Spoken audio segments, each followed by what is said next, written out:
Bir gün Peygamber Peygamber sual dedi ki,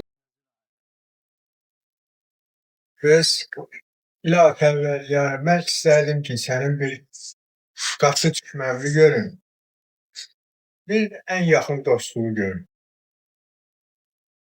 Dedi ki, "Bəs Gida gəldi ki, ya Musa, səhər çıxarsan qapının dərvazəsi açılanda, birinci kim çıxsa qapıdan, bu mənim ən qatı düşmənimdir.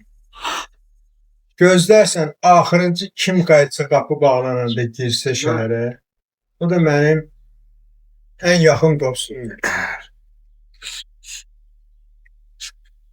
Getdi, oturdu qapının ağzında, gördü bir qoca kişi, yüzdən və eşeğin üstündə, bir dənə də nəvəsi bunun yanıyken, tor zad yığıb, gedir bu balıq tutur.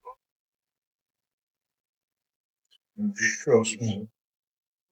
90 yaşın gəl bir şarfa saxlayır. Bu Allahın ən qatı düşməni.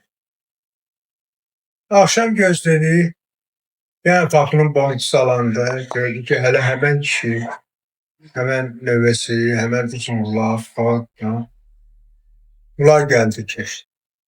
Lap təəccüb aləmində oldu. Getdi Tur Sinaya, lap əvvəl yara. Məni lap qoydu xof və rücu arasına. Hələ dostum da oymuş, düşmənim də oymuş. Nida geldi ki, ya Musa, o kişinin 90 yaşı var. Ömründə bir dəfə mənim adımı çəkmir. Bir dəfə də olsun abi. Bunlar getdilər dənizə bir balıq tutdular. Çox böyük balıq düşdü bunun toruna. Uşaq söylenir. Soruşdu ki, baba, bundan da böyük bir şey var. Dedi, var. Nedir? Dedi, mesela balina. Bundan da böyük şey var. Deryalar, ne bileyim, dağlar.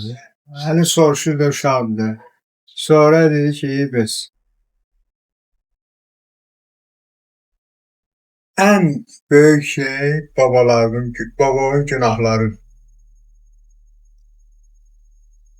Dedi, daha ondan büyük şey yoktu. Dedi, var. Nedir? Dedi, biz Allah'ın keseceği rəhmət.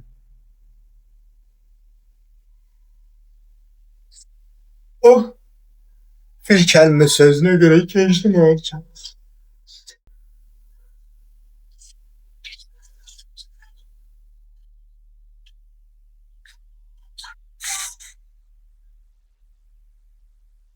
Yani Allah'a kurban olun.